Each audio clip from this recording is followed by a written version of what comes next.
Hey guys, tonight we're climbing down into the murky, sloshy shadows of medieval sanitation. Because why dream of castles when you could dream of cesspits?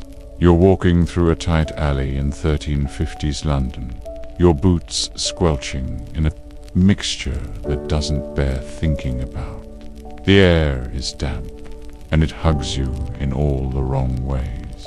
The smell, oh, it's indescribable. Somewhere between a wet dog and a regrettable soup, our rat skitters past, clearly late for something. And here's the fun bit. This isn't even the bad part yet. You're headed to work, and your work, unfortunately, is shoveling human waste for a living. You are a Gong farmer, and your Monday night is about to get deeply, irreversibly terrible. So, before you get comfortable, take a moment to like the video and subscribe, but only if you genuinely enjoy what I do here. And I'd love to know, where are you watching from, and what time is it right now? Now, dim the lights, maybe turn on a fan for that soft background hum, and let's ease into tonight's journey together. The first thing you notice about the city isn't its skyline. There aren't really any to speak of yet but the smell. London, even in its wealthier districts, reeks. Open gutters line the sides of the narrow streets, flowing with a mix of rainwater, kitchen refuse, animal entrails, and yes, human waste. The great irony, this is all perfectly normal. Privet or latrines are common enough, especially in towns with some degree of planning. They might be tucked into the back garden of a home, or built into a shared alley between tenements. These weren't flushing, of course, just deep pits lined with stone or timber, gradually filling up with the contributions of daily life. Some wealthier folks had garderobes, essentially poop balconies hanging over the river. Charming, really. But here's the problem. The pits filled, always. And when they did, someone had to clean them out. That someone is you, and your nose is not thrilled. You duck beneath a wooden beam, dodging a laundry line that somehow always manages to drip exactly as you pass. You're headed to meet a man named Oswen, a Gong farmer for nearly 15 years. Oswen has seen things. He doesn't talk much about them, but his eyes do most of the storytelling. You find him leaning against a cart that smells like defeat. He hands you a bucket and a lantern. No small talk. By law, Gong farmers worked only at night. This wasn't for your safety. It was for everyone else's nose. The city believed in public decency. After all, you were to complete your task, invisible and silent, between the hours of 9 p.m. and 5 a.m. If you made noise or spilled something where you shouldn't have, binds public shaming, possibly worse, depending on who slipped on what. Tonight's job is a full pit under a baker's shop. The man said it's been at least 3 years since it was last emptied. You try not to think about what that means in volume. Just take it one shovel at a time, right? You descend a ladder into the pit, lantern bobbing. The air gets thicker. Your boots squelch and stick. It's oddly warm down here. Cozy, if you didn't know better. Like soup. Bad soup. You start scooping. It's slow, methodical. Your mind drifts. You wonder if any of this will be useful someday. maybe fertilizer, fuel, revenge.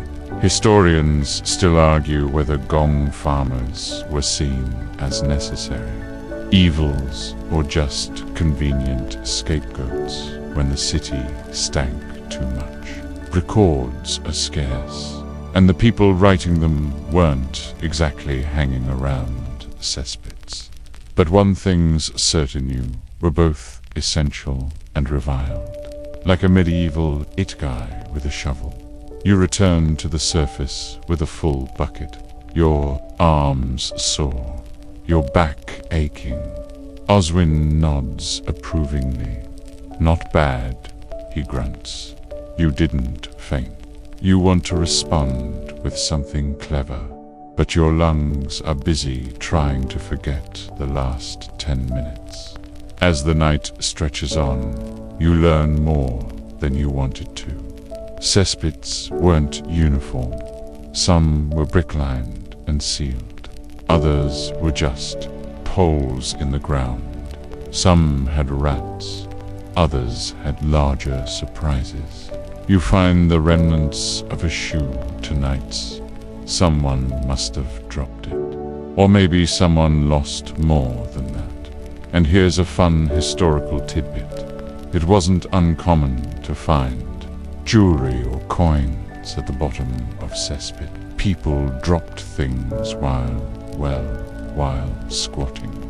Some were never retrieved. Gong farmers occasionally made extra coin selling the stuff they found, sort of like modern metal detector hobbyists, but way more disgusting. As the sky lightens by into a dull gray, and the first cock crows in the distance, you and Oswin haul your final load to the waste car. It's a large wooden beast with iron-rimmed wheels and sides too high to peer over. It creaks ominously with each step. You're headed to the dung heap just outside the city gates. Later, this waste will be sold to farmers as fertilizer. Some buy to dump it straight into the Thames. You try not to think too hard about which vegetables grew from which source. You finish just before sunrise, hands blistered, throat raw from breathing through your mouth. Oswin claps you on the back, an alarming gesture. Considering how unclean both of you are, and says you'll do. You're not sure if that's a compliment. You're not sure of anything anymore, except that you are, in fact, a Gong farmer now. And tomorrow night, you get to do it all again. Lucky you. The job posting wasn't exactly pinned up in a tavern, or painted across town walls with a cheerful help wanted. It was more of a whispered opportunity, passed like a bad secret through alleyways, backdoor conversations, and the occasional pub where the air smelled marginally better than your future workspace. Gong farming wasn't a career people dreamed of as children. No one clutched their mother's apron and said, "Someday I'll shovel human waste in the moonlight." But someone had to do it, and apparently tonight. That someone is you. You find yourself reading a chalkboard scrawl outside the bailiff's shed. Work available, strong back. No fear of smells. Night labor, good pay. Inquire within. The smell drifts before the job description does. You hesitate. You glance around. No one else is stepping forward. So, of course, you do. Inside, the bailiff sizes you up like a man inspecting a mule. His nostrils already flared, as if in preparation. He asks if you've ever handled a rake. You nod. He asks if you can keep quiet, even when knee-deep in filth. You nod again, slower this time. He gives a grunt of approval and scribbles your name, more something that vaguely resembles a taunt to a slate board. Report at sundown. Wear boots, old ones, and that's it. You're hired. One mainstream historical fact often overlooked is that many English towns and cities, including London, had actual contracts for this work. Gong farmers were regulated by local councils, and even though it was lowly work, it was officially acknowledged. They had routes, scheduled nights, and dumping permits. These weren't just wild men roaming the city with shovels. Well, not only wild men. In fact, in places like York or Norwich, they even had official titles: rakers, nightmen, scavengers. Different regions, same job description. You wouldn't find them mentioned in ballads or poems, but you would find them in legal documents, usually somewhere between the rat catchers and the chimney sweeps. You arrive at the workyard that evening in your second worst tunicule. Worst, one still smells like pickled eel. Oswin is already there, leaning against a stack of empty buckets like a man born to carry unfortunate liquids. He grunts, hello, tosses you a handkerchief you're not sure what for, but you tie it around your mouth and points to a nearby shack where your first set of tools waits. Your kit includes a long-handled rake, a wooden shovel shaped like a paddle, a lantern that sputters more than it glows, and a bucket made of thick oak with reinforced metal bands. It creaks like an old knee joint when you lift it. There's also a waxed leather apron, which is honestly the most luxurious part of this whole experience. Now, here's a quirky historical tidbit. Some Gong farmers used to rub their nostrils with herbs or crushed mint before starting the night shift. Others swore by strong alor, failing that, complete nasal resignation. One account even mentions a man stuffing wool soaked in vinegar into his nose. It didn't help. Nothing really helps.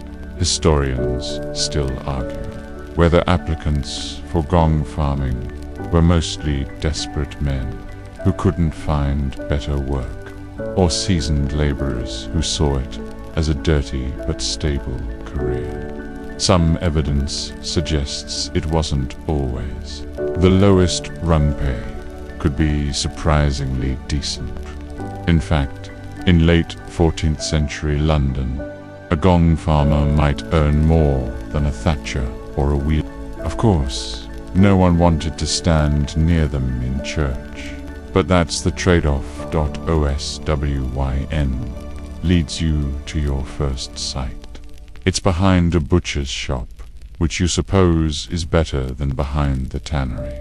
A short stone wall conceals the pit. There's no cover, no shelter, just a rectangular hole framed with slippery moss and buzzing with flies the size of almonds. A cat watches you from the fence, clearly amused. 3 years since last clearing, Oswin mutters. They say it's settled. Dick, you nod like that means something to you. Your job, he explains, is simple. Scoop the waste into the buckets, climb the ladder, empty it into the cart. Repeat. Avoid spilling it near the doorway. And don't breathe too deeply. And you do it. Slowly, awkwardly, but you do it.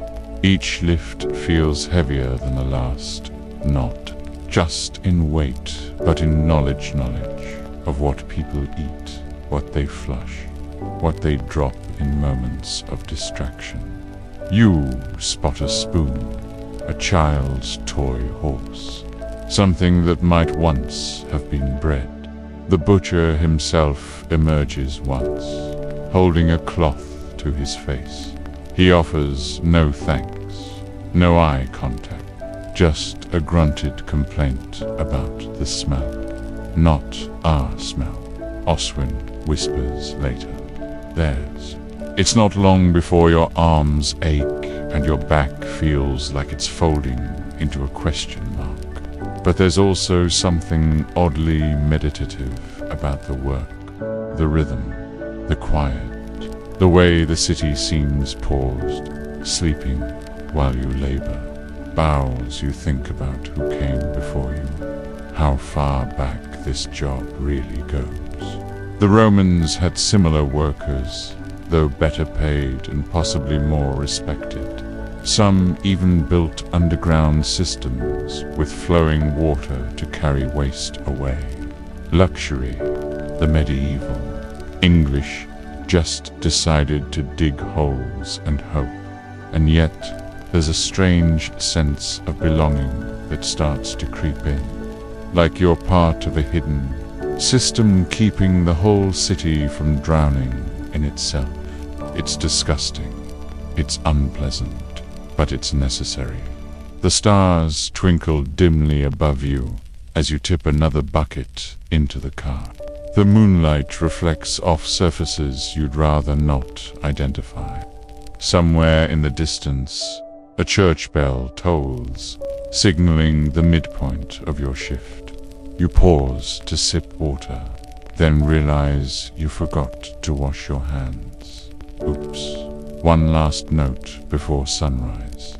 You learn that not all cesspits are just pits.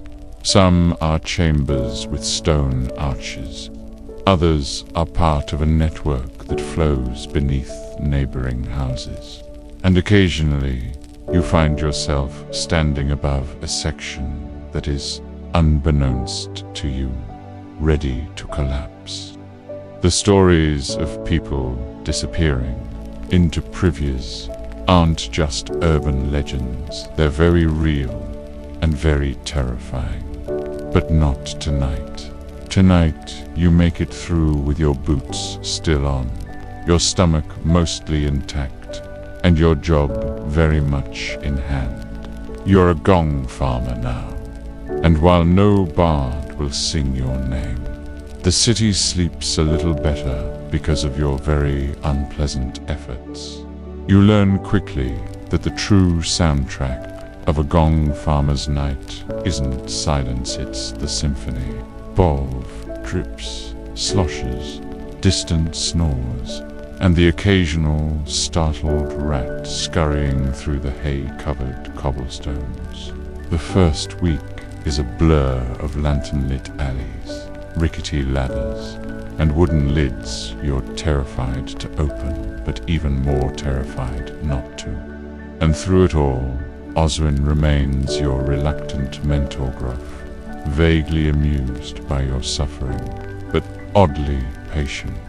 He teaches you little tricks, most of which sound like the setup to a joke, but turn out to be life-saving advice. Never step too close to a fresh pit. The crust lies.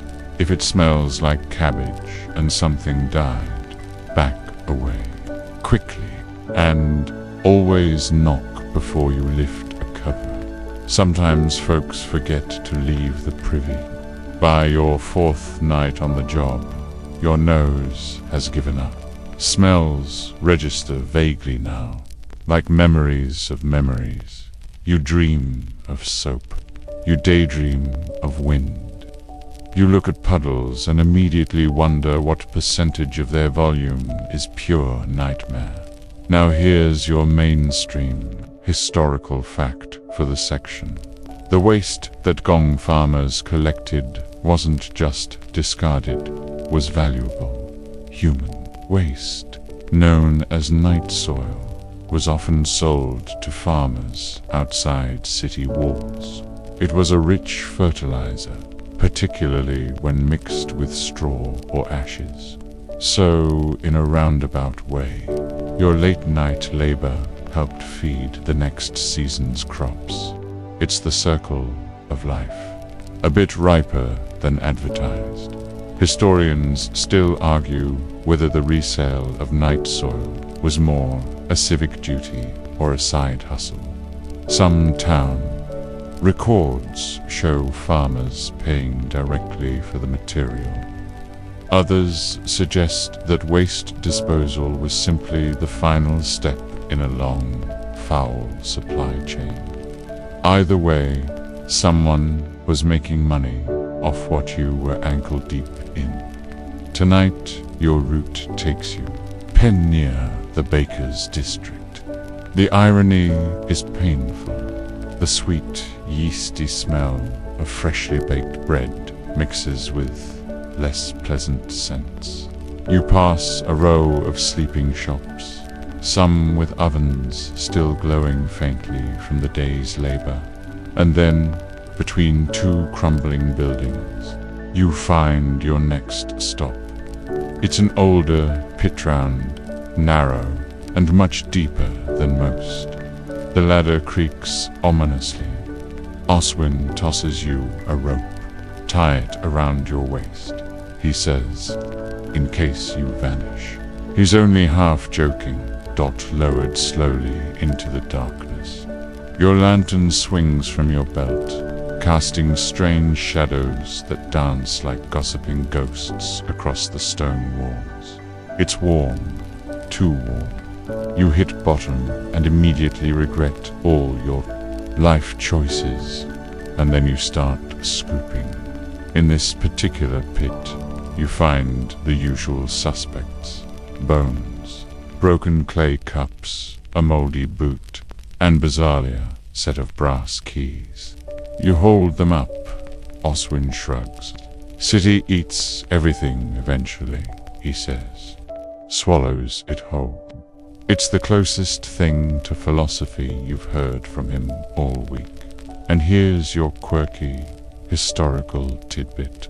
Some medievals had doubled as hiding spots. In times of siege or persecution, small valuables were sometimes dropped in on purpose coins, jewelry, family heirlooms. Terrible for the item, yes, but excellent for the finder, assuming they could clean it.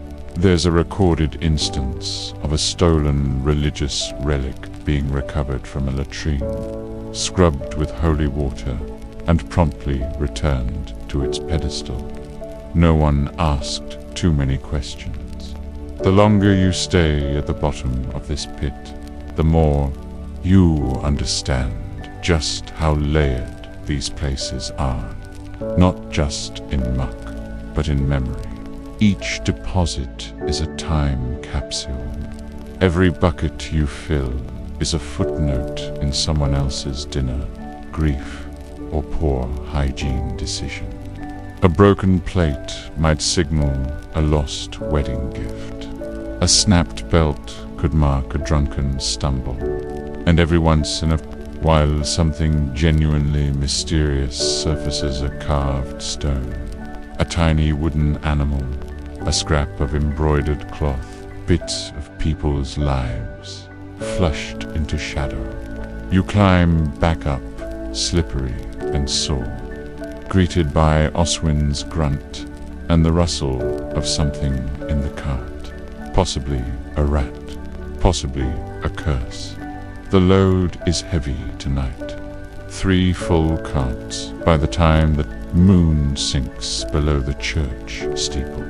You help hitch the donkey, old and as bitter as you feel, and trudge through narrow lanes toward the city's edge. Just beyond the walls lies a wide, sunken field, the dumping ground.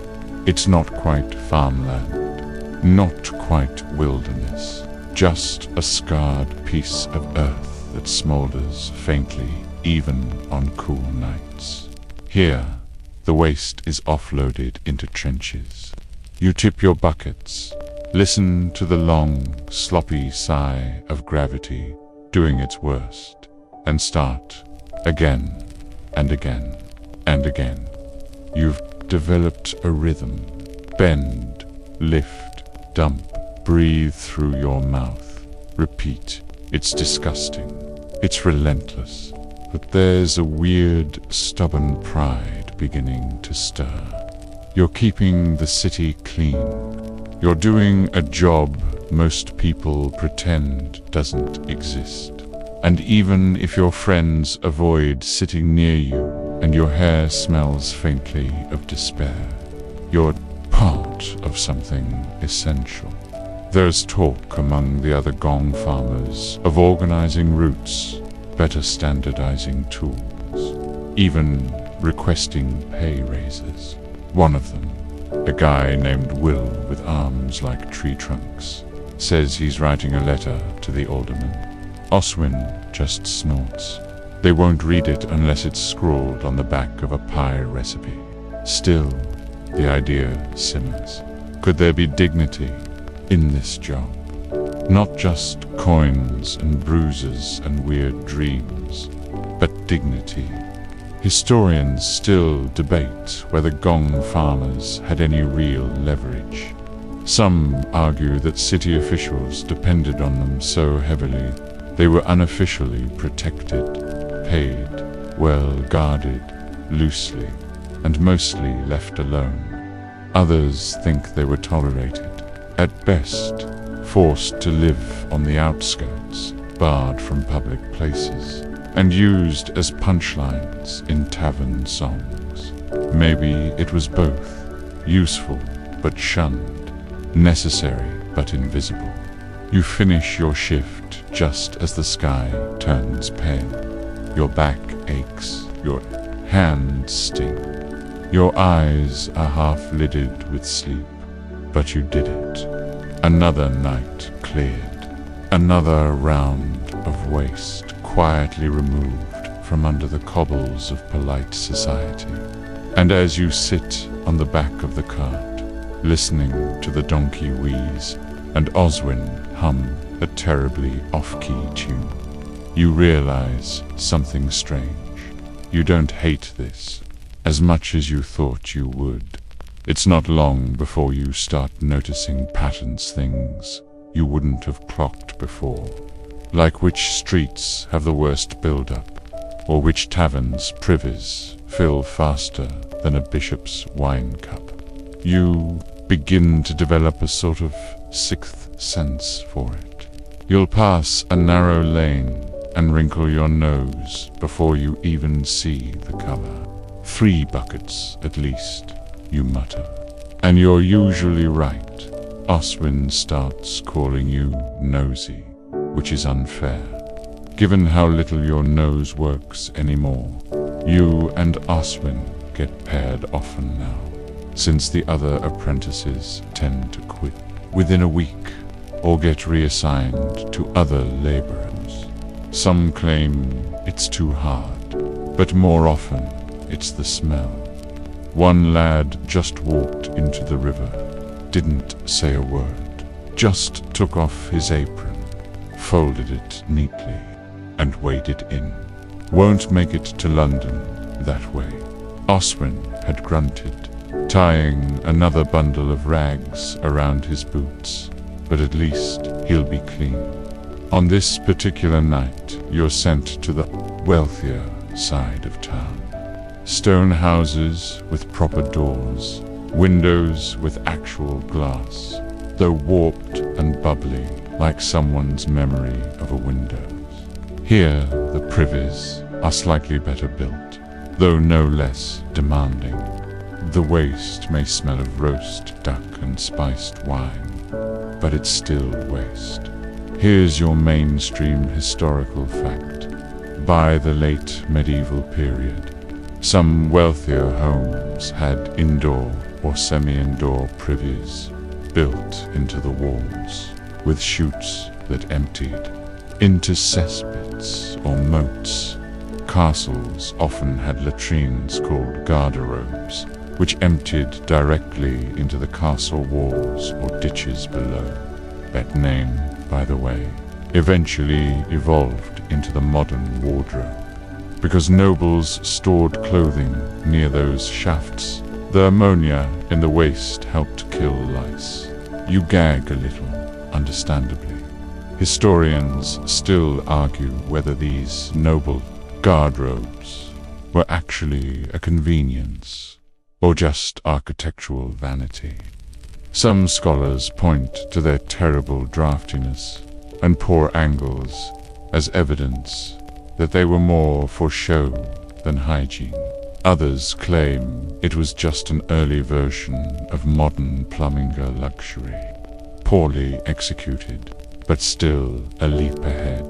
You climb a narrow stairwell inside a merchant's home, guided by a yawning servant who holds a candle like it's a punishment. "Second floor, left corner," she says. "Please don't wake the master. He's prone to rats." You find the small room, barely a closet, with a carved seat over a chute. The smell is faint, here deceptively calm. But when you lean over, tell you how to. With your lantern, the true depth of the pit becomes clear. This one hasn't been emptied in months, maybe longer. You glance at Oswin, who just nods. Lower the bucket, nosy. It takes 4 loads just to reach the halfway point. You sweat through your tunic, your arms burn. The servant girl, now sitting at the top of the stairs, nibbling on something suspiciously crunchy, offers no help. She does hum a pleasant tune, though, which adds insult to injury. Here's your quirky historical tidbit. During particularly cold winters, the contents of privy chutes and outdoor latrines would freeze solid. Gong farmers would then have to chip away at them with tools, sometimes setting fires nearby just to thaw enough to scoop. The term night pick was even used in some towns to describe this miserable variation of the job. Think of it as medieval, heis fishing, only the fish are regrets and cabbage. You finally finish the merchant's cesspit, and Oswin scribbles a few chalk marks on the lint. A tally, maybe, or a warning, or his version of art. As you descend the stairs, you overhear the servant muttering. They say you can smell one in a crowd. You turn to glare, but she isn't looking at you. She's still humming, picking crumbs off her apron. To her, you're barely real. That's the part that stings, not the smell, not the rats.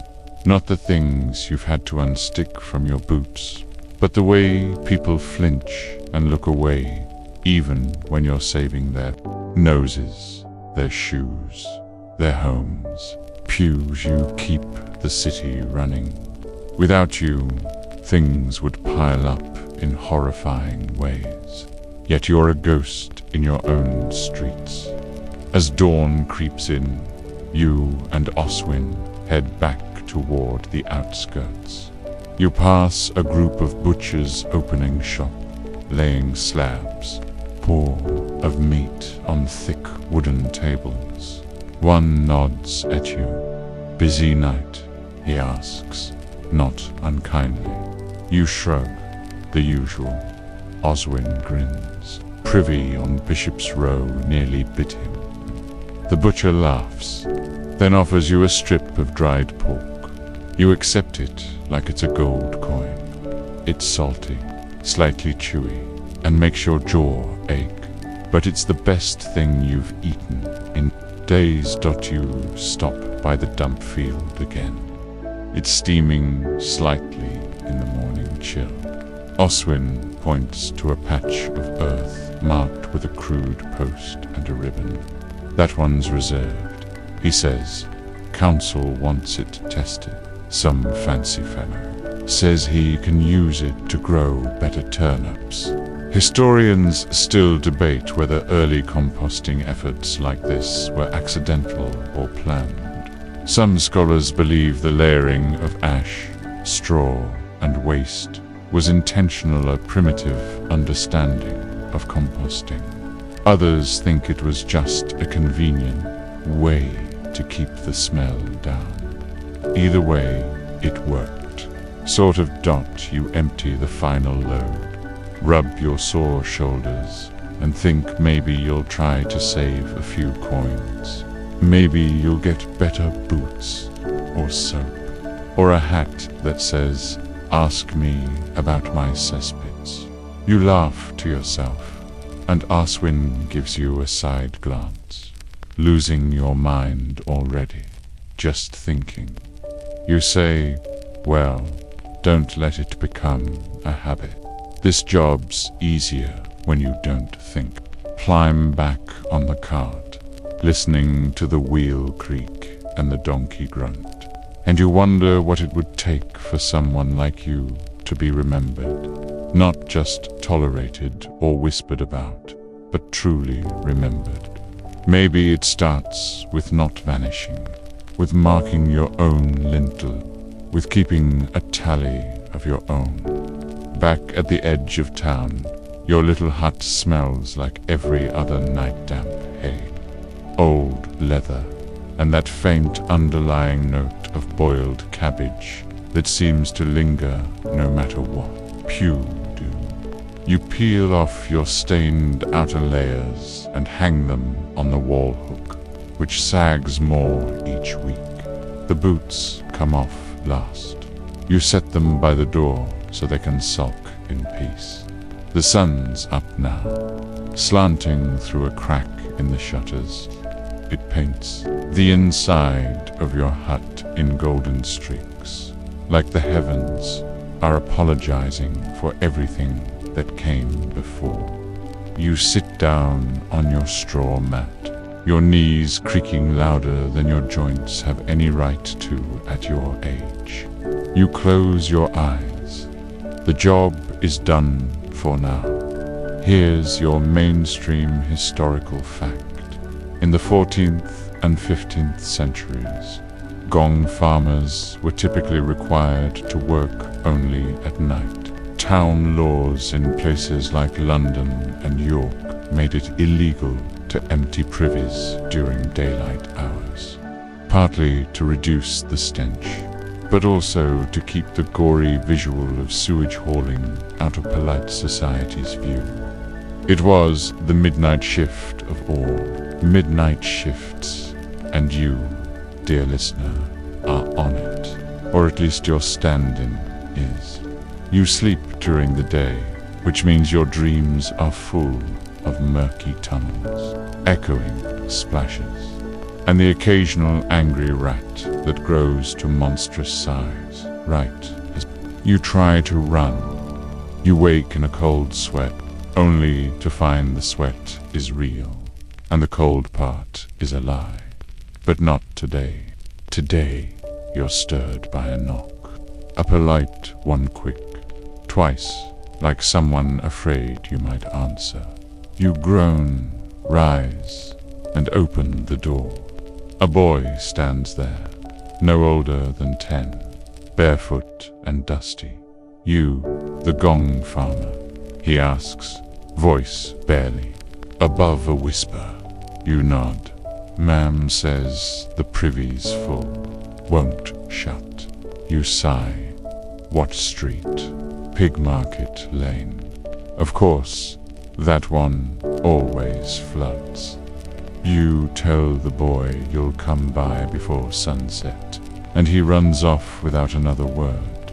You close the door, lean your forehead against the wood, and wonder if this is what local fame feels like, summoned, like a soiled wizard, known by scent, beard, and needed in equal measure.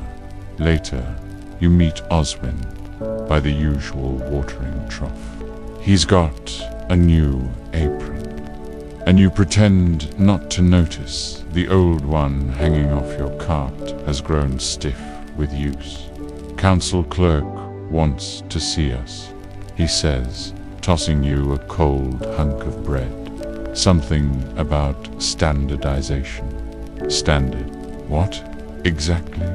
You trudge through muddy alleys toward the Guildhouse's square stone building with mismatched shutters and a carved wooden sign featuring an impressively large chamber pot. Inside, the clerk, a man with delicate fingers and the face of someone who hasn't touched anything dirty since birth, hands you a scroll. New regulations, he says.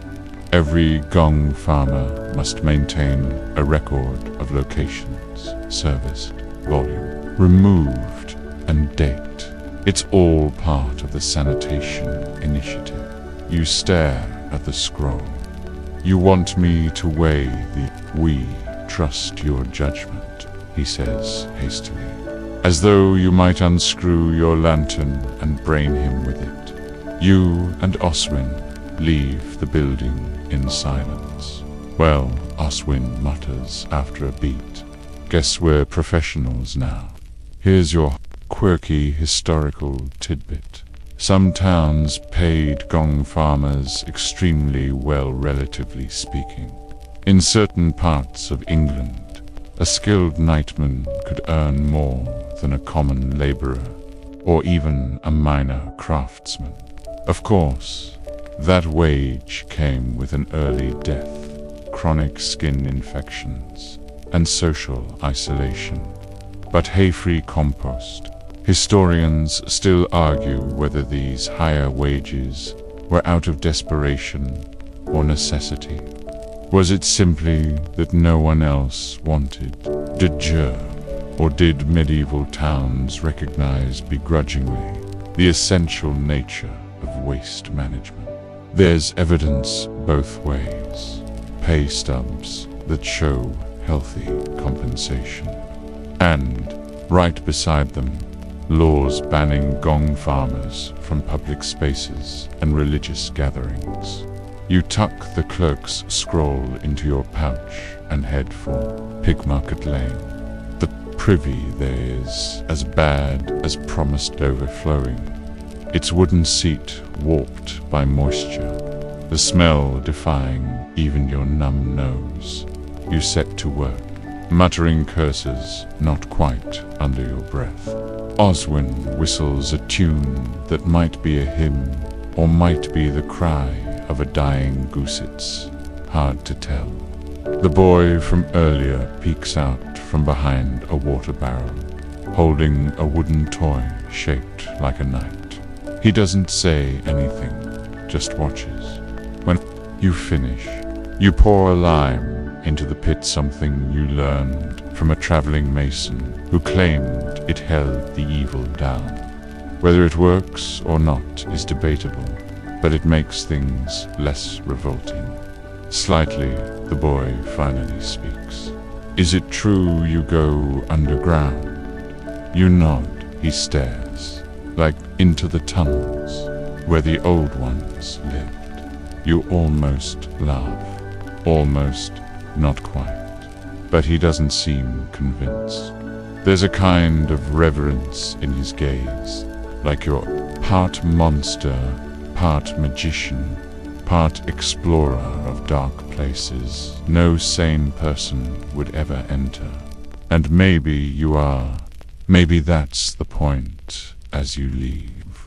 A woman from the next house over leans out her window and tosses a small bundle into your car. Bread wrapped in cloth, with something sweet tucked inside.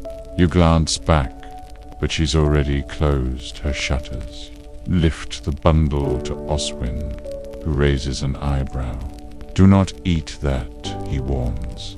That's how witches get you. You eat it anyway. It's a honey cake, still warm. You roll back toward the outskirts as the sun slips behind the rooftops again. Another night, another dozen pits, another record to keep. And now, apparently, you're doing paperwork. Somehow, despite it all, you feel the slightest flicker of pride. This isn't just a job. It's a necessary filth. A service only the brave or the desperate would ever attempt, and you're doing it. The cart creaks louder with each rut in the cobbled road, and the lantern dangling from the pole above you sways like a slow pendulum. You've memorized every corner, every crack in these streets, by now especially the ones where your wheels stick, and you have to mutter apologies to a sack of human waste just to get things moving again. The moon's not out tonight, which makes everything feel flatter, duller. It's just you, Oswin, and the echo of your own squelching boots. Tonight's route includes the Baker's Alley, the East Watchtower, and a particularly rowdy tavern called the Flagon's Mercy. It's never merciful, and it never smells like flagons. The tavern's privy is a shared one, wedged into a narrow gap between two buildings, and frequented by more people than any one structure ought to suffer. You've seen it burst before, an actual tidal wave of what one might diplomatically call unresolved decisions. You arrive to find the tavern's back door open, with a rotund, red-faced man waving his tankard like a conductor. "Oh, my lads are saved," he bellows. The muckmen arrive. The word muck is generous. You nod without much ceremony, because there are about 3 barrels worth of material waiting for you behind the tavern. You hand Oswin the pole hook and set to work. Here's your mainstream historical fact. Many medieval cities didn't have sewers as we understand them. Today, waste went into pits, cesspools, or open ditches called kennels. And if you were lucky, the rain washed some of it away. If you were unlucky, it came straight back into your cellar. But Gong farmers helped delay that fate. You're the thin, grimy line between the townsfolk and a rising tide of horror. You shovel with practiced rhythm, your body numb to the smell, and your brain tuned elsewhere, preferably to a fantasy where you're a traveling bard or a clockmaker in a city without waste. Oswin hums that goose hymn again, except now he's added lyrics about foul potatoes and the glory of dung. You don't ask. The tavern keeper watches you for a while, then brings out a pitcher of weak ale and sets it on a crate beside you. He doesn't say thanks. No one ever does, but he nods with a kind of respectful fear. You sip it, warm and flat. Still better than the public fountain. Historians still argue whether Gong farmers were legally forbidden from living inside city walls. Oswin says suddenly, like he's delivering a lecture to a crowd of imaginary scholars. Some records say yes, others just hint that no one wanted them too close. You arch an eyebrow. Been reading again. Copied a scroll off a monk. He dropped it while vomiting. Classic. According to some sources, city laws did push Gong farmers to the fringes. Other documents suggest that while the social stigma was real, the profession wasn't always officially outlawed. Instead, it was simply inconvenient. Landlords didn't want the smell. Churches didn't want the reputation. And the richer folk didn't want to be reminded that their elegant stews had somewhere to go afterward.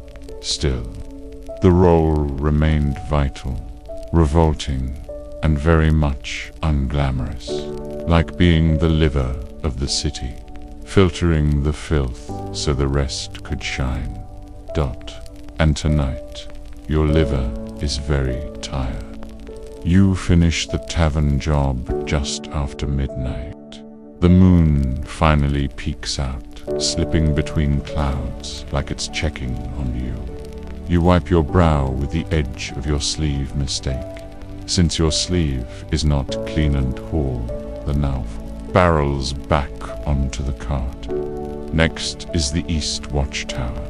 It's a small post near the wall, manned by 2 guards with excellent aim and terrible diets. You don't need to knock. They hear your cart and lower the rope ladder before you reach the door. The privy there is perched over a cliff, theoretically self-cleaning, but every few weeks someone has to poke at it from below to keep the cliff from turning into a solid wall of human leftovers. That someone, unfortunately, is you. You hand Oswin the pole and crawl under the overhang, gripping the edge with one hand while scraping at the build-up with the other. The wind is mercifully strong tonight. Still, the smell rises like a ghost that died angry. You finish without slipping, which is always a quiet triumph. Back on flat ground, you take a swig of stale water and look at Oswin. 2 more stops, he says, then corrects himself. Well, 3, if you count the dump site. The final household is a manor on the edge of Townridge, well kept and fully in denial of how wasteful waste truly is. The lady of the house refuses to look at you. Her servant leaves a basket of coins at the door, beside a fainting perfume, a sachet that smells like crushed violets and shame. You get to work behind the hedges, muttering about roses and hypocrisy. Here's your fringe tidbit of the night. Some wealthier homes had internal garderobes, little rooms that fed directly into vertical shafts, often dumping waste into moats or hidden pits. These were seen as sophisticated, but were often even more dangerous. The concentration of waste and lack of ventilation made them breeding grounds for disease and methane. One particularly unlucky noble reportedly died from a garderobe explosion during a lightning storm, which historians still debate. Was it divine judgment, faulty construction, or an exaggeration passed through too many beer halls? You finish the manor job and tip your hat to a squirrel that's watching you from the hedge. It looks judgmental. Then it's time for the dump site. This is the part no one likes to imagine. You take your barrels, haul them up a small hill, and empty them into a designated marshland pit far from the town's wells and homes. The smell here is biblical. The frogs are bigger. The air buzzes with flies that remember your face. But the job must end somewhere, and it ends here, under the dim light of a gasping moon. With your last barrel tipped and your cart finally empty, you wipe your hands with the same rag you always use, grey. Now, though it was white once, and head back to town. A clean privy, a full moon, and a cart that groans with relief. It's the little victories. The cobbled path home feels longer than usual, probably because your shoulders ache in places you didn't know could ache. Even your earlobes feel tired. Oswin's already half dozing on the cart bench, his head bouncing softly against a barrel's wooden rim like a lullaby metronome. You resist the urge to tip him over. It's nearly dawn when you reach the edge of town and pull into the stable. You rent from a man with 3 teeth and zero interest in sanitation. Be stables technically for horses, but for 1 silver a week. He lets you park your cart and sleep under the loft, as long as you don't cause a stink. A hilarious request. All things considered, you unhitch the donkey, pat its flank, and give it a treater shriveled apple slice you found behind the tavern 2 nights ago. It eyes you with a mixture of suspicion and acceptance, like you're both bound by the same ancient curse, which, in some ways, you are. Tonight's final act, cleaning yourself. You head to the rain barrel behind the stable, which holds exactly enough cold, slightly green water to inspire moral reflection. You strip down to your tunic and splash the filth off your arms, face, and neck. Your hands are so stained, they might as well be part of a mural on the human toll of labor. Still, it feels like a small resurrection, a rebirth in icy soup, but mainstream historical fact. Most medieval people didn't bathe as often as we do today, but that doesn't mean they never cleaned themselves. Water was available, but hot baths were a luxury. Public bathhouses existed, often segregated by gender or time slots, and sometimes doubled as social hubs, till the church got nervous about all the nudity and conversation. You dry yourself with your one good rag, still slightly damp from yesterday, and climb up to the loft. The straw mattress is thin, itchy, and possibly alive, but it's yours. You collapse onto it with the grace of a dropped potato sack and sigh into the wood beams above. Oswin snores from the cart below. You smile, Dot, and now the dreams begin. Not the bad kind, with the endless buckets and the pit that never empties, but the strange ones, like the time you dreamed your cart grew legs and danced into town, singing sea shanties, or the one where King Edward knighted you for bravery in the art of excremental engineering. It's a restful sleep, but short. The rooster down the road, possibly possessed, starts crowing before the sky even hints at pink. You groan and roll off the mattress, landing with a grunt. Another day, another pile. You eat a cold bit of oatcake and sip from the same flask you used last week. Watered ale, technically, though it tastes like betrayal. Breakfast fit for a hero by midday. The sun is shining like it owns the place, and you're already covered in a fresh sheen of sweat and soot. Today's tasks include emptying to noble homes, hauling a barrel down to the East Market, and refitting the cart's left wheel, which decided to protest its working conditions last night. That's the other part of this job. The tools of your trade must be as reliable as your stomach lining is tough. Your shovel's handle is wrapped in old twine. Your gloves are actually sewn from scrap tunics, and your boots. You don't want to talk about your boots. Here's your fringe tidbit of the day. Some Gong farmers wore leather hoods, or even wax-lined masks to try and reduce the smell. Problem was, they didn't always help hand. In some cases, they trapped fumes inside. The attempt at early PPE personal poop equipment was valiant, but flawed as you hammer the cart's wheel back into place.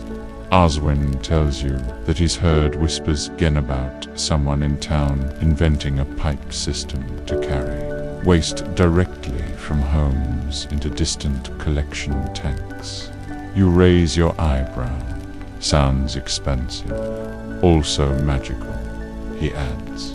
Historians still argue whether early plumbing ideas in medieval towns were scrapped for being impractical, or if they were simply crushed under the weight of political disinterest and tight purse strings.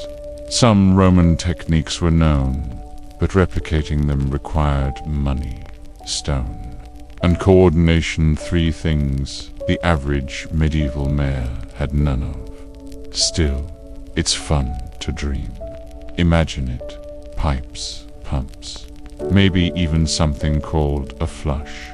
You'd be out of a job, true, but you might live long enough to enjoy your retirement, which in this line of work is usually just death slightly delayed. You and Oswin head toward the west gate. The guards there nod at you but keep their distance. That's part of the unspoken etiquette to acknowledge the muckman, but don't breathe too deeply near him.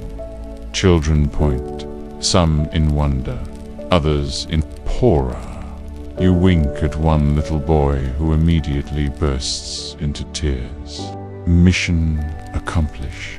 By early evening, your barrels are half full again.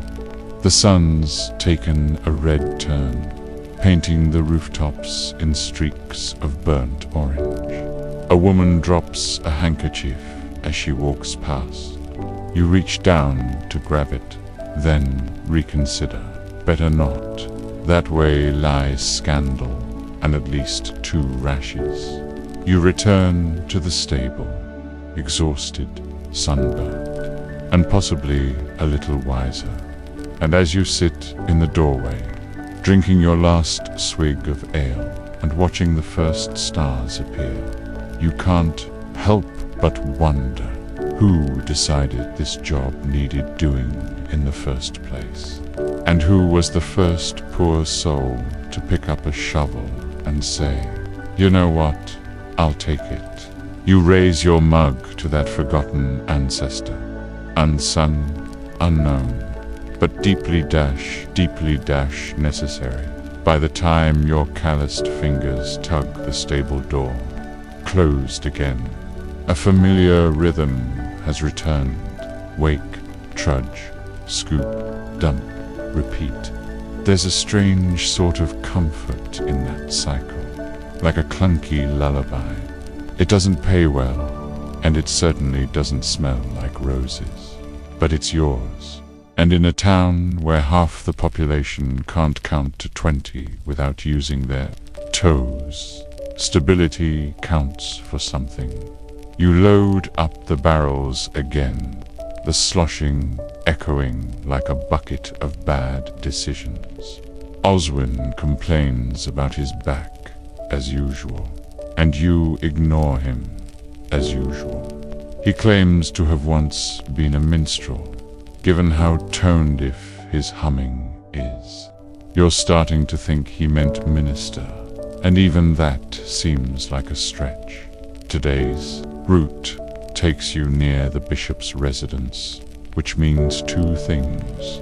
1, you'll need to avoid stepping on any decorative gravel with your cart last time. It jammed a wheel. And 2, you'll probably get side-eyed by a dozen servants wearing nicer boots than your best tunic. You don't mind. Your work keeps their halls clean enough for prayer and plotting. Historically speaking, Gong farmers were essential even in high-status zones. Cities like London, York, and Coventry all relied on teams of night workers to clean cesspits in noble manors. Without them, the pleasant gardens and polished pews would have reeked of human failure. But here's the funny part, well, funny in a history has a twisted sense of humor kind of way. Despite the critical nature of the job, Gong Farmers were often legally required to live outside city walls. That's right, you were crucial to daily hygiene, but treated like a threat to it. So, tonight, you take your customary detour through the side alleys behind the bishop's garden. It's here that you meet a new problem. Someone has stolen your good shovel. Not the cracked one. Not the one with a nail sticking out the handle, like a thumbtack of doom. The good one. Walnut shaft, copper rivets, lovingly oiled handle. Gone. Oswin suspects the Thatcher's apprentice. You suspect a deeper conspiracy, perhaps involving bored monks. Either way, it's a loss. You'll manage, but it stings, like betrayal. Poor stepping barefoot on a hedgehog as the sun sets. You hear a chorus of bells, not church bells this time, but warning bells. Fire, maybe, or trouble in the market square. You consider investigating, but your barrel is almost at capacity, and frankly, you have enough problems on your boots. That's when something strange happens. A boy, barely 10 years old, runs up to your cart and offers you a flower, a daisy, probably stolen from someone's garden. You blink at him, unsure how to respond. It's for your work, he says. My mum says we'd all be sick if you weren't around. You take the daisy and nod, unsure whether to be flattered or suspicious. Oswin starts crying softly. You pretend not to notice. It's a small gesture, but it softens something in you. Not enough to forget the missing shovel, but enough to make your shoulders lift a little. Even if the world forgets your name, it might remember the smell you kept away, fringe tidbit of the night. Some Gong farmers supposedly developed a heightened sense of smell, not for pleasure, obviously, but to detect subtle changes in sewage that might indicate disease. There's even speculation that they were unofficial early waste doctors, though historians still argue whether that was real knowledge or just drunk tavern bragging. Speaking of taverns, you end the night at your usual haunt, the Crooked Trough, a name that's either poetic or painfully literal, depending on the night. You're not welcome inside, exactly, but the owner lets you drink from the barrel out back. It's his way of saying thanks without risking his upholstery. Tonight's drink is weak ale with a hint of turnip. You sip slowly, watching the moon rise like a coin tossed into a dark well. Oswin tells you, again, about his plan to retire to the countryside and open a goose sanctuary. You nod. Like always, though you suspect the geese might unionize against Pin. It's these quiet moments in the liminal space between labor and sleep that your thoughts wander. You wonder what it would be like to have a job that left your clothes clean, or one where people shook your hand without flinching. But then again, you've got something they don't, a view of the city no one else sees. Its underbelly, its truth. You've seen the bones of mansions and the secrets of servants. You've scooped up more confessions than any priest, and unlike them, you didn't need incense to survive it. You remember once, years ago, a nobleman tossed a silver coin into your barrel after you cleared his manor's cesspit. You fished it out, of course, scrubbed it clean, and used it to buy boots. The boots wore out in 6 months. The memory still weirdly shiny. You finish your drink and stretch your arms toward the stars. They twinkle indifferently.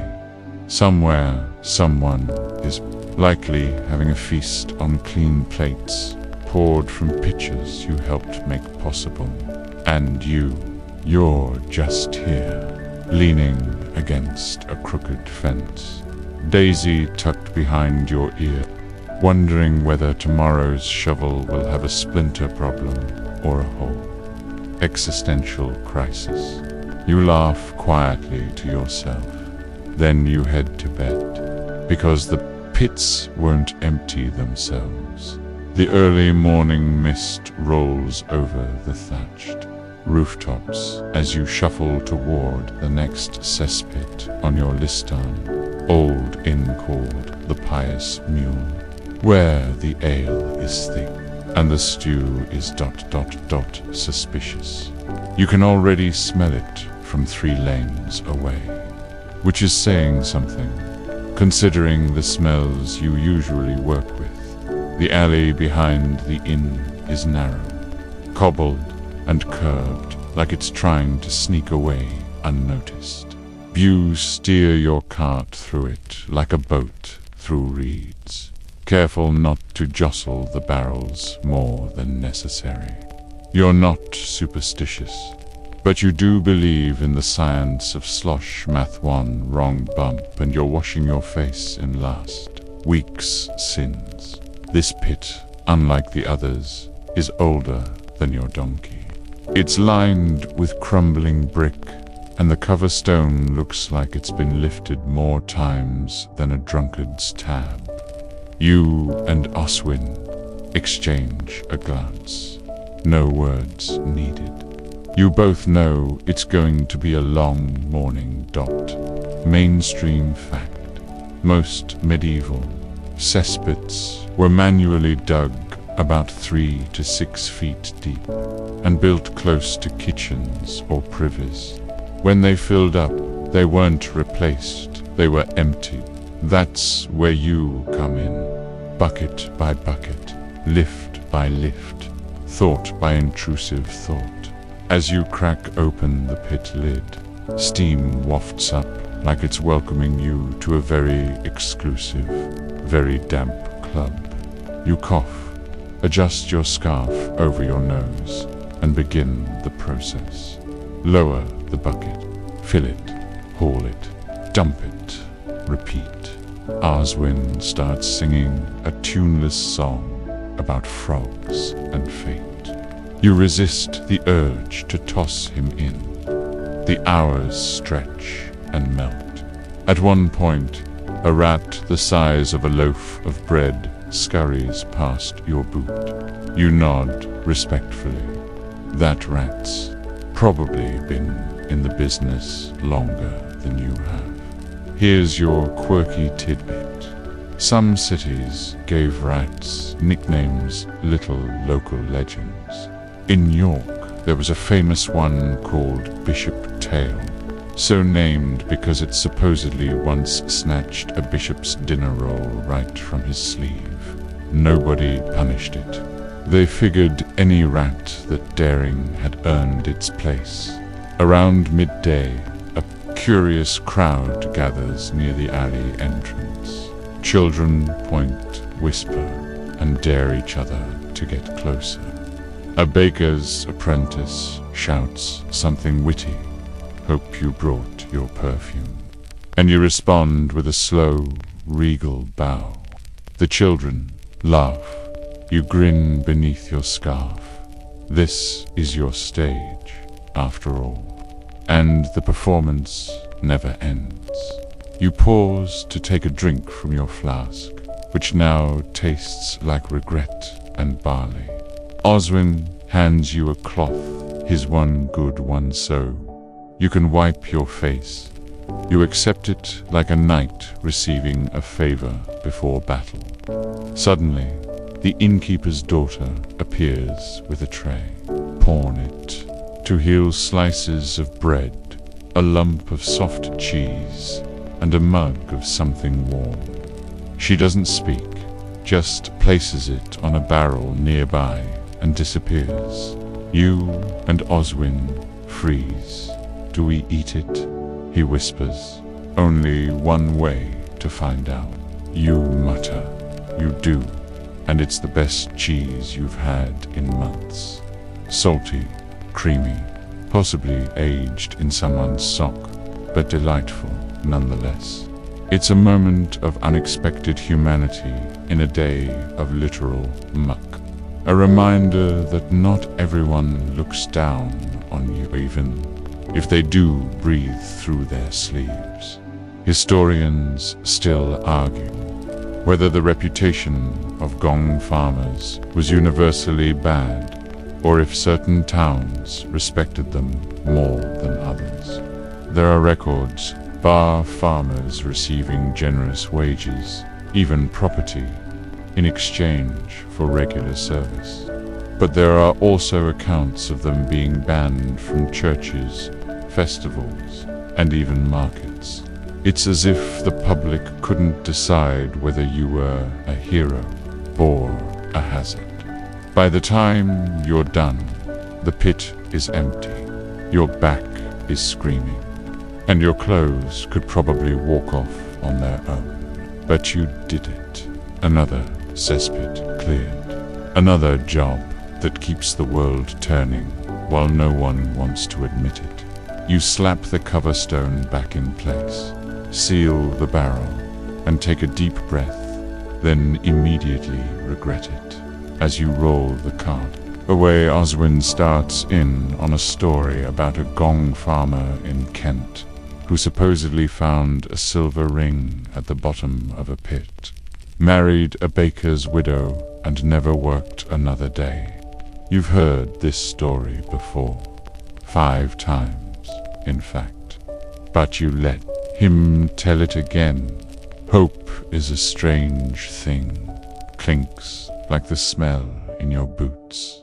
That night you visit a stream outside town.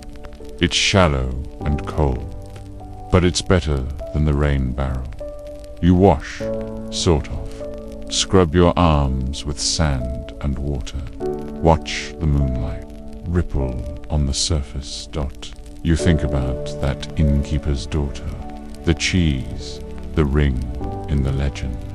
Maybe there are small treasures to be found in this work, not the kind you spend, but the kind you carry.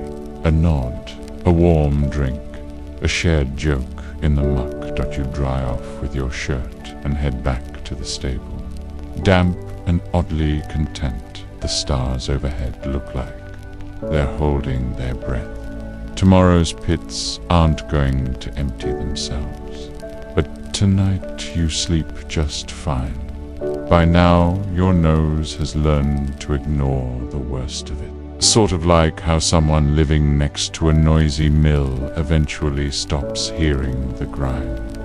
But the rest of your body, it hasn't caught up. Your knees ache with a poet's bitterness, and your hands are permanently stained with the stories of 100 privies.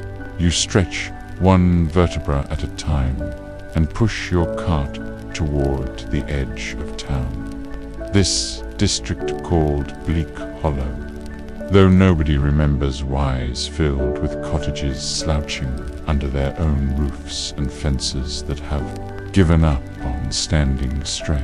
The pits here are old, deep, and cranky, the kind you talk to softly, like a stubborn mule, and pray won't collapse on you mid-dash scoop. The first cesspit today belongs to a tanner who insists on watching you work.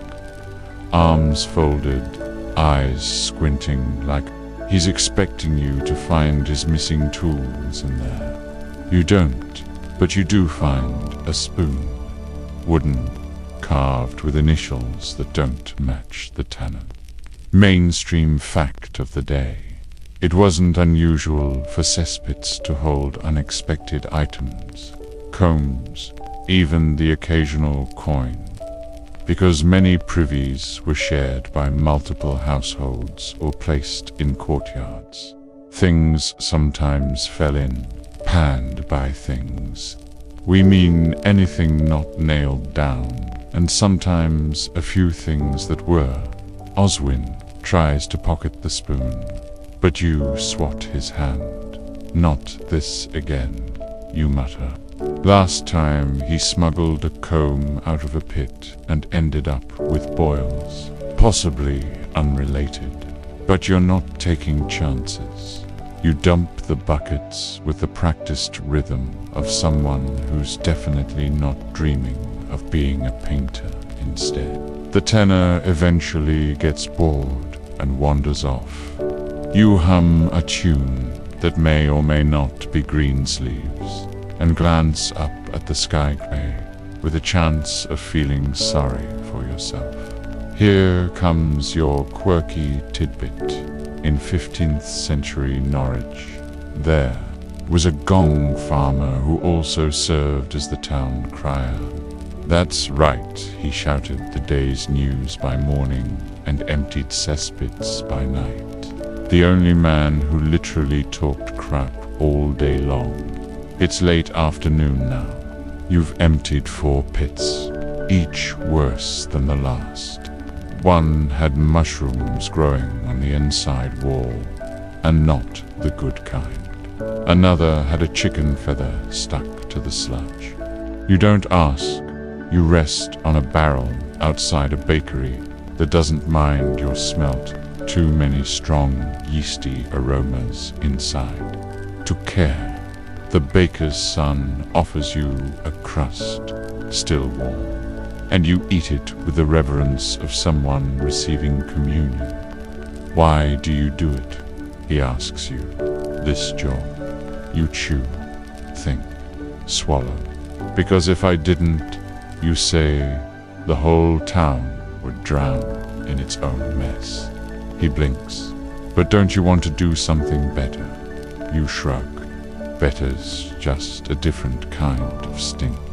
Historians still argue whether medieval sanitation workers truly saw themselves as civic servants, or just as men stuck in the only job that paid in both coin and curses.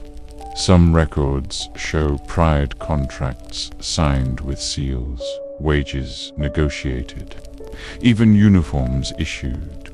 Others depict them as outcasts, avoided like plague rats, and barred from public gatherings. You and Oswin wander back toward the edge of town.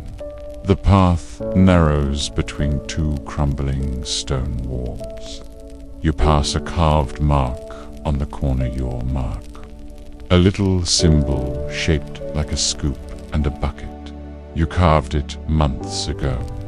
Your unofficial badge of honor. You think anyone will remember us? Oswin asks suddenly, a bit too seriously. You pause.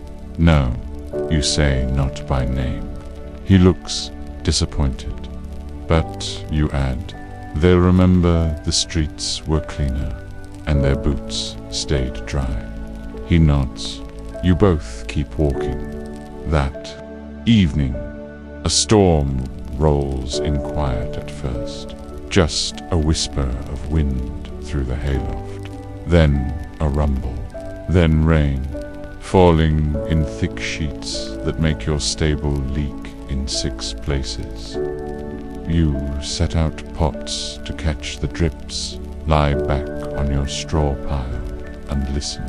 You close your eyes. In your dreams, you're not a Gong farmer. You're a ship captain, steering a barge through canals of gold. Crowds cheering as you lift your bucket. Like a trophy, Oswen plays a lute. The tanner gives you his house out of sheer admiration. You wake up to a cold Nossos winds. Stray dog has returned, soaked and muddy. You grumble and pull the blanket over both of you. Outside, the storm keeps the streets clean.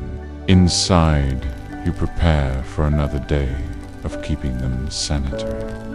You're not a hero, but you are necessary.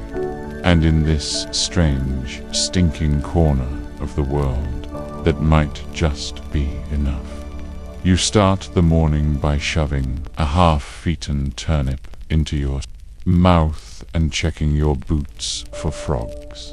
Again, it's a ritual now. Every day starts the same way. Because in your line of work, a little predictability is a luxury. The frogs haven't yet formed a union, but if they do, it'll be over boot real estate. The town is quieter than usual. It's market day, which means most people are busy bartering root vegetables, stale spices, and the illusion of freshness. You head in the opposite direction, toward the manor quarter where the houses have taller chimneys, better doors, and fancier dung. Or, at least, that's the rumor, that the first pit on today's list belongs to a minor noble family. The kind that insists on being called lord, but still owes half a year's taxes. Their privy is built like a fortress, with a stone seat and decorative carvings that look suspiciously like grapes. You wonder briefly who thought grapes and toilets belonged in the same. Design sketch, mainstream historical fact. Wealthier households in medieval towns often had cesspits with wooden or stone reinforcements, sometimes even enclosed rooms for privacy. They might not have had flushing toilets, but they knew how to poop in style. The manor steward meets you at the gate, holding a scented cloth to his face, like you're some sort of mythical beast. He points to the privy without saying a word, then scurries off, as though your stench might follow him like a ghost. You and Oswin get to work. This one's possibly untouched for longer than anyone would dare admit. The bucket goes down, and you brace for the splash that always feels like a personal insult. I heard, Oswin says between hauls, that a Gong farmer once found a ruby down there, big as a quail egg. You also heard that the moon's made of cheese. You mutter, it's not. The rhythm of your work is strangely meditative. Lower, scoop, haul, dump. The barrel fills slowly, like a tub of sorrow. You catch yourself humming again, same tune. You've never known the words, but the melody is yours now. Here's your quirky tidbit in 14th century London. A Gong farmer reportedly tried to smuggle out night soil and sell it as fertilizer on the side. Not illegal, exactly, but frowned upon. He was caught when his donkey refused to move. Turns out the poor beast had memorized the route home and panicked at the detour. The man was fined, the donkey was praised for its honesty, and the manure was redistributed by court order. You finish the manor job just as the steward returns, pinching 2 coins between his fingers like they might bite. He drops them into your palm without making eye contact. The money is real, at least, heavy and warm from his grip. You pocket it with a nod. Historians still argue whether Gong farmers were better paid than most craftsmen, or if those records were padded by wishful thinking. Some sources suggest they earned more than a carpenter, or even a mason, given the dangers and social rejection they faced.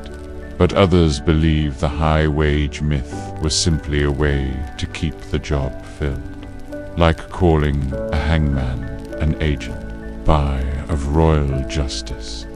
You trudge down the hill toward your next site, this one behind a bakery/brewery hybrid. The smell is interesting. Yeast and hops tangled with something profoundly unholy. You make a mental note never to drink the ale here. Oswin sniffs the air. Smells like someone bottled a thunderstorm and shook it. Smells like someone drank it first. You reply, the pit here is unusual, shallow, wide, with planks across the top, possibly once used for something more noble, like storing grains. You wonder when it made the career change. As you work, a local boy sits on a wall and watches you in fascination. Not mockery, not disgust, just curiosity. What's it like down there? He finally asks. You pause, think, like soup, you say, but no one should eat it. He laughs so hard he nearly falls off the wall. You chuckle too, despite yourself. Later, while Oswin cleans the tools with vinegar and sand, you sit by a rain barrel and let your feet soak in cool water. The sun's low, casting long shadows on the cobbles. You watch a cat chase nothing in particular. You wonder, for the 100th time, what you'd be doing if you weren't knee-deep in other people's mistakes. A carpenter, maybe, a brewer, a traveling lute player with suspiciously clean fingernails. But would you still get to see the town in this light?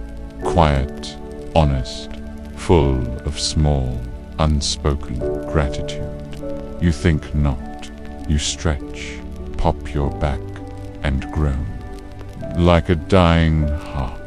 Tomorrow's list includes a merchant's guild hall, an abandoned abbey, Ando Joya, double-shared courtyard pit. But tonight you've earned the right to smell like yourself and sleep like a knight in his own weird armor. The moon rises.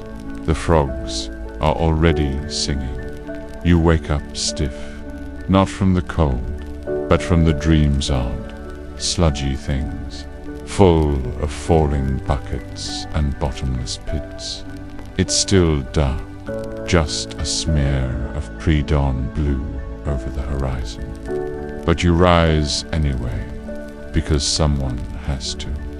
You pat Oswin awake with the end of a broom handle. He grunts like a sack of potatoes. That learned to swear.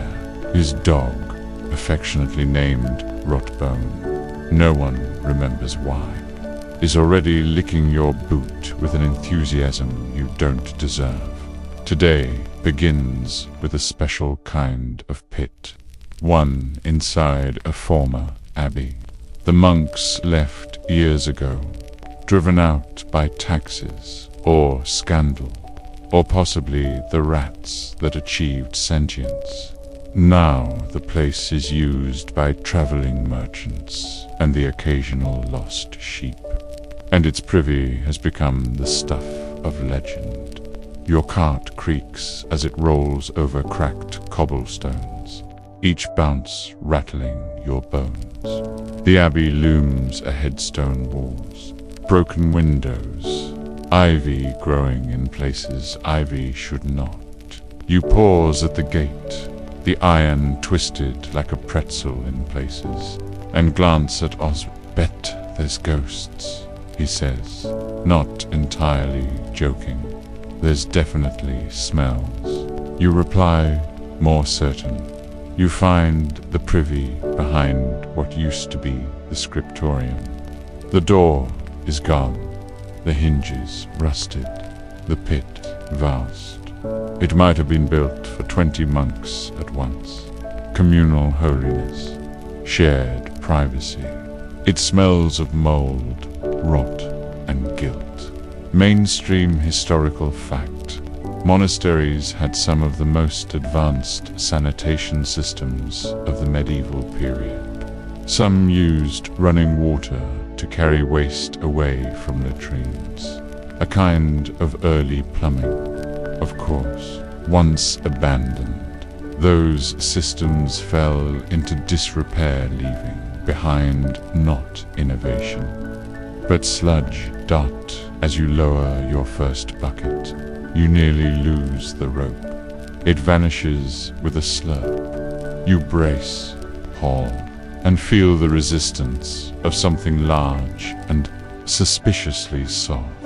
It breaks the surface like a breaching whale, dark, steaming, and vaguely cabbage-scented. Double quotes by the saints. Oswin mutters, "That's not natural." He's right. The pit seems alive. Not literally, you hope, but in the sense that it groans and bubbles like it knows you're here. You work quickly, methodically. A splash hits your boot. You pretend it didn't. Denial is a powerful disinfectant. Quirky tidbit time. In some parts of Germany, monks kept pigs near latrines, allowing dung to root around in the waste as an early form of biological processing. Whether this helped or horrified, no one can agree. But let's just say bacon wasn't always trustworthy in those monasteries. As the sun climbs, golden light floods through the broken roof. Dust dances in the air. You wipe your brow and look around. The abbey, for all its decay, has a kind of peace, or at least the kind of peace that lingers after everyone who cared has left. Oswin finds a bone near the edge of the pit. Animal, he guesses, hopefully. You nod mostly to yourself.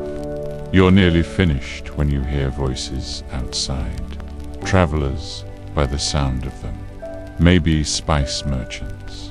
Maybe bandits with a flair for silk. You step into the sunlight, wipe your hands on your tunic, and nod as they pass. They nod back, eyebrows twitching from the smell. No one says anything. This is how you know they're used to towns. Historians still argue whether medieval travelers feared disease more from the food or from the streets. Some letters suggest that visitors refused to eat within cities due to spoiled air, while others complained mostly about stepping in dung. Either way, both contributed generously to the local flavor. You finish the abbey job and rest against a mossy wall, watching clouds drift past. Oswin shares a bit of cheese, aged to possibly by accident. You eat in silence, because even the worst days feel earned after a pit that size. Later, back in town, you pass by a procession. A minor lord is getting married. Music plays. Banners wave. People cheer. You smile without meaning to. And yet, even as the couple walks past in silks and lace, your eyes land on something else. Behind them, 3 servants trail discreetly. One holds the bride's train. Another carries gifts. And the third carries a perfumed cloth and a bucket. You snort. Some jobs, you think, are universal. You return home to the sound of Rotbone's snoring, and Oswin already asleep. The moon is sharp and clear. You sit by your tiny fire and watch the embers collapse inwards. You think of abbeys and monks and pigs that weren't entirely choosy, and you feel somehow not proud exactly, but steady, like a man who knows his place in the muck and makes it work. Tomorrow is another pit, but tonight the abbey is behind you, and that's enough. You wake to the patter of rain on your thatched roof. a steady whisper that somehow makes everything feel older than it already is. The air smells of damp straw, cold earth, and yesterday's boots which, to be clear, are still in the corner, drying at the speed of geological time. You sigh, stretch, and find that your left shoulder, pretending it doesn't exist today. Massage it with the practiced ease of someone who knows that pretending helps more than complaining. Today's list is long, and the first name makes you groan. The public bathhouse. You were hoping never to see it again, not because the work press worse, though it is, but because the irony is unbearable. A place for cleaning, built atop a cesspit, so foul it once made a rat faint. You saw it with your own eyes. The poor creature keeled over like a dramatist on stage and slid right into the bathwater. No one noticed.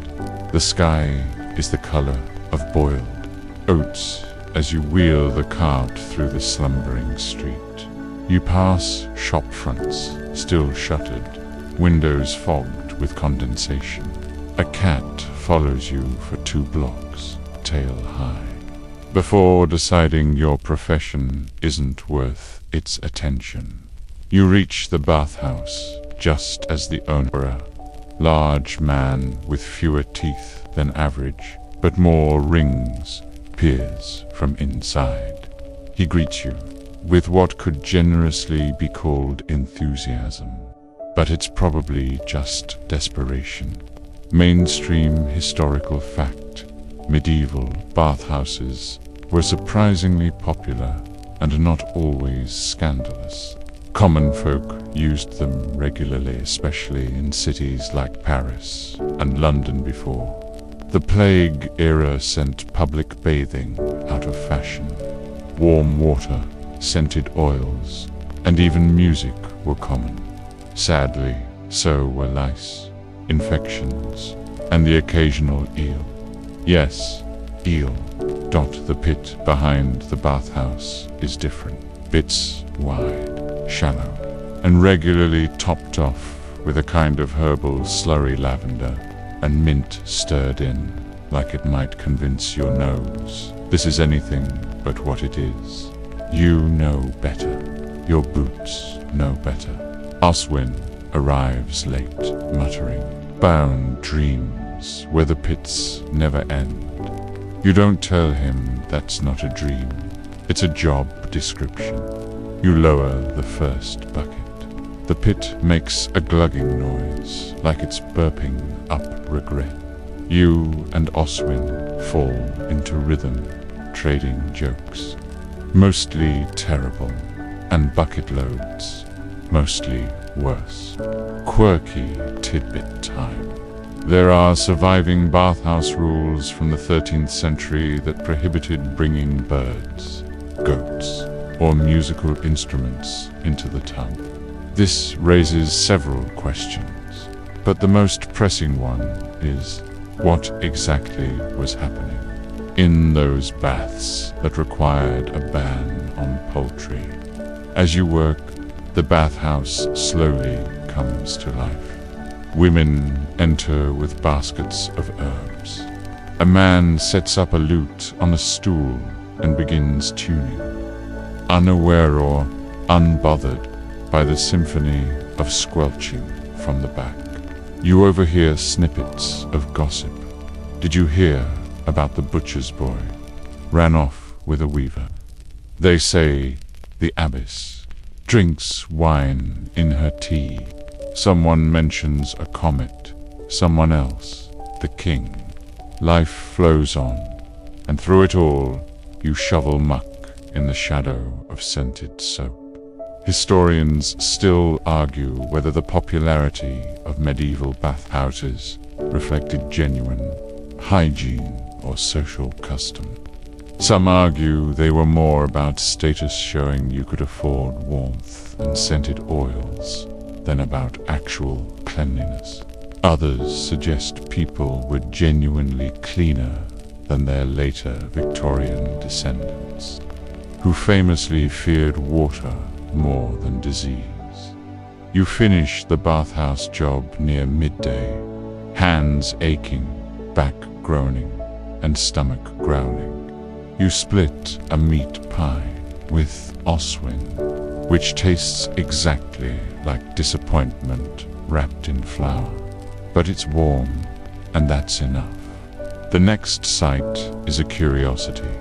A collapsed well that someone swears is connected to the old Roman drainage system. You don't believe them, but curiosity wins. It always does. The well is dry mostly. A few inches of water shimmer at the bottom, and something glints in the sunlight. Oswin lowers a rope while you brace the frame. The bucket returns with a shoe, old, cracked, wooden sole, possibly Roman, possibly just very unlucky. You toss it aside and keep digging, careful not to break the stones. This job isn't on the list, but it's one of those mysteries that feels like an invitation. You haul up layers of silt, bits of ceramic, one charred bone, small, human-like. But let's not ask. And finally, a rusted hinge with the dignity, of something ancient. You sit there, quiet, letting the wind brush past. The well doesn't smell. It doesn't bubble or groan. It just waits. Maybe it's been waiting a long time. There's something comforting in that. As you leave, Oswin carries the hinge like treasure. He says he'll polish it, hang it in the shed. You nod. Sometimes, having something old and pointless on your wall reminds you that time is big and most worries are small. You trudge home through puddles that mirror the sky. The rain has stopped, but the town feels soaked through like bread dipped too long in broth. Home. You find Rotbone guarding your door with all the menace of a moldy potato. He wags his tail as you approach, and you give him a bit of pie crust in thanks. You sit down on your stool. The fire crackles. You remove your boots and check them. No frogs. A small win. Tomorrow's list is pinned to the door by a fishbone. Someone's idea of a joke.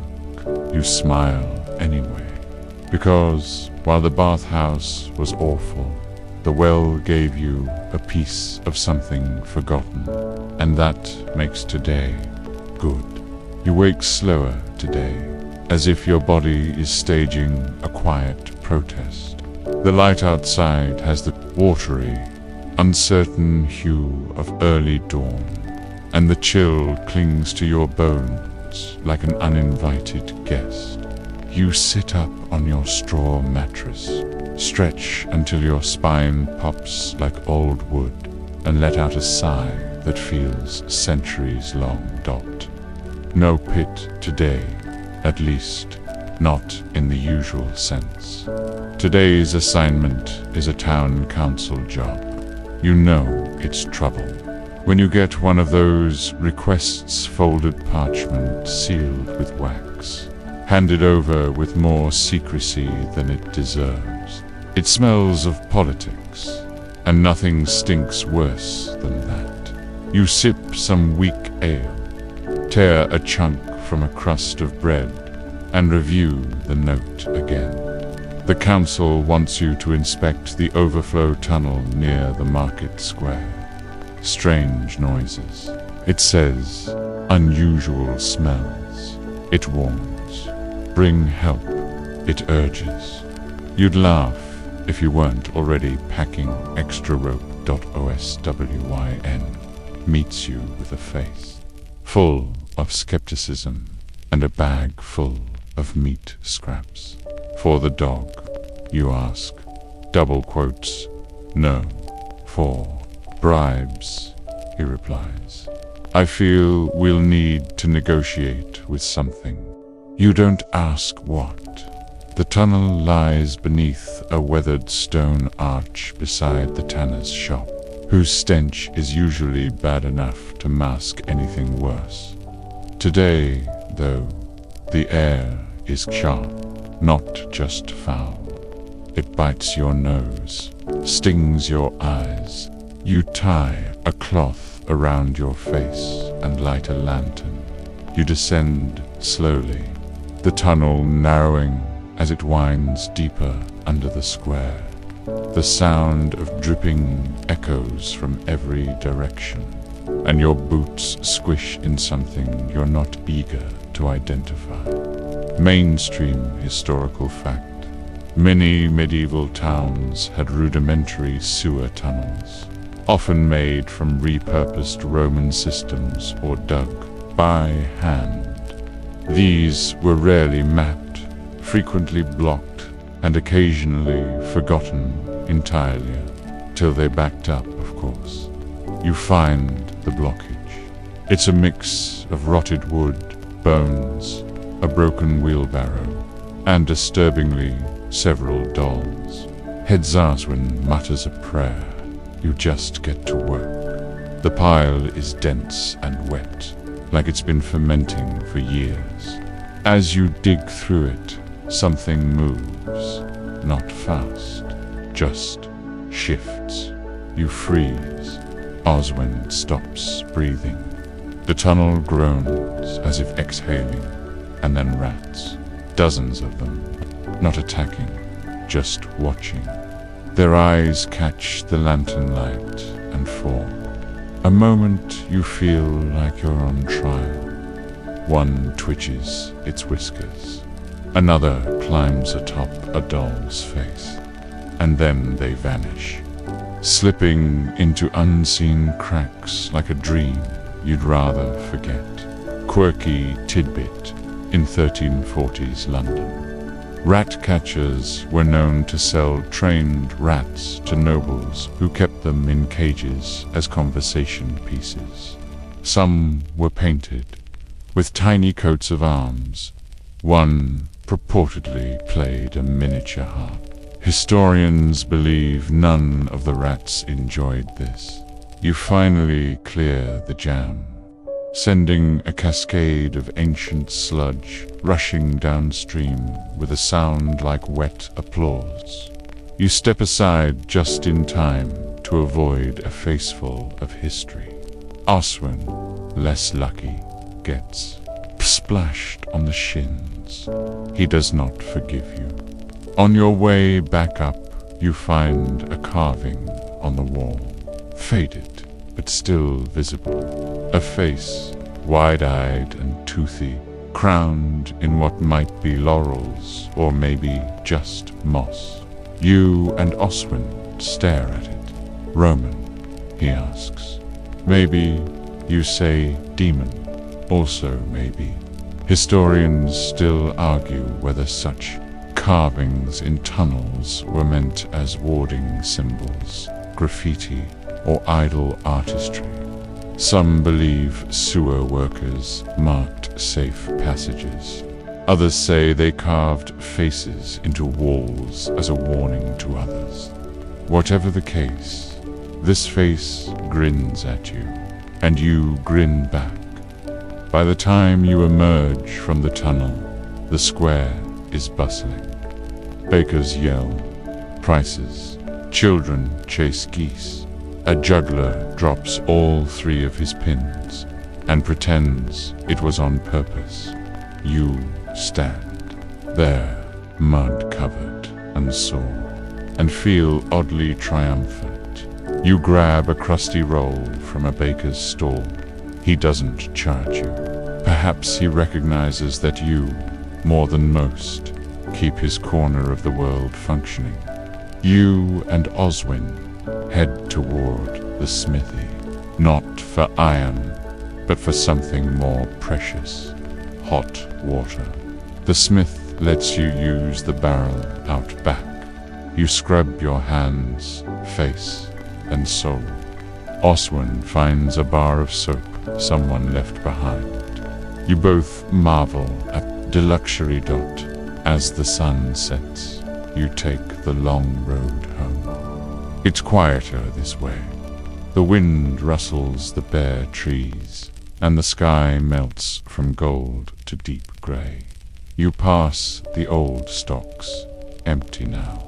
By cat naps atop them, basking in the last warm rays. You pass the herbalist's hut, where a smell of thyme and vinegar lingers in the air. She waves. You wave back. She's probably cured worse than sewer rot, and if not, she at least makes a mean cider. Back home, you light your single candle and examine your boots. They've survived another day. You've survived another day. You scratch rot bone behind the ears and pour a splash of ale into a bowl. He laps it up like he understands celebration. Tomorrow's job, another note, sealed and waiting. But for now, there's rest. For now, there's warmth. And for tonight, the only tunnel you care about is the one your blanket makes over your knees. You wake with the faint impression that something outside is already awake before you may be the wind. Moop, or maybe the neighbor's pig. Hard to tell. The morning light is milky and slow, slanting in through the warped shutters like it's tiptoeing across the room.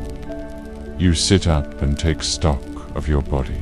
Stiff shoulder, tender knee, a mild headache that hums behind the eyes like a tiny drunk bard. There's no note today, no urgent summons or crumpled council seal. Just a quiet morning, a long exhale.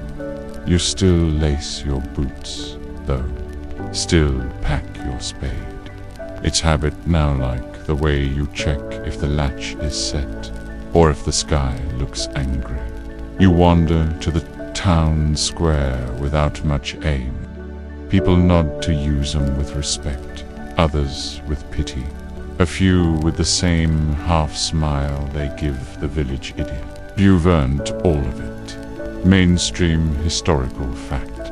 By the 15th century, Gong farmers had become such a necessary, if reviled, profession that many towns created bylaws dictating when and where they could work. Night shifts were common. In some places, they were legally barred from walking through the main market street before sunrise. You duck into the cook's store for a fried turnip cake-an, unholy union of root vegetable, old grease, and sheer determination. It's not great, but it's warm. You eat it while perched on a barrel, watching life shuffle by in muddy shoes. A gaggle of children barrels past you, yelling something about a frog in the chapel. You shake your head. If it is a frog, you'll probably be the one called to remove it. Quirky tidbit. A 1397 church ledger from Norfolk references payment to one John Waddlin for the removal of beastly frogs from the font. Whether Waddlin was a Gong farmer, moonlighting as an amphibian wrangler remains up for delightful speculation. Oswin finds you mid-bite. He smells like ashes and mischief. You're not working, trying not to, you reply. He sits, offers you half a boiled egg wrapped in cloth. Treat yourself, he says. The two of you eat like monks who've misplaced their vows. It's the first time in weeks you've just ... sat ... a bell rings. Not a summons bell, just the hour bell. 11, probably. You've long stopped counting. Hours in numbers. You measure time by smell. Fresh bread, dung carts, forge smoke. That's mid-morning, late morning, and noon. You stroll to the edge of town, where the ditch widens into a marshy sprawl. You've worked this area before, dug it out last spring. It holds water, now murky reed-choked, but better than the knee-deep sludge it used to be. You crouch, trace a finger along the bank. A dragonfly lands on your sleeve, its wings catching the sun like glass. You don't move, just let it rest. Historians still argue whether the Gong farmers' role diminished primarily because of evolving sanitation systems, or due to their own rising social mobility. Some even suggest early unions or brotherhoods helped establish better working conditions, though others call this revisionist optimism. You wander back through a shortcut behind the apothecary, where lavender and mint grow in reckless clusters. The breeze stirs them, and for a second, you pretend you work with flowers instead of filth. Back home, you open the shutter fully. Let the sunlight in, even if it shows off the dust. You pick up a rag, start wiping the table. It's not work, not really it's movement. Sometimes you just need movement. Rotbone snores. He dreams a lot lately. His legs twitch as if chasing something, or maybe running from it. You sit again. The silence isn't uncomfortable. It just is that you think about the first night you climbed into a cesspit.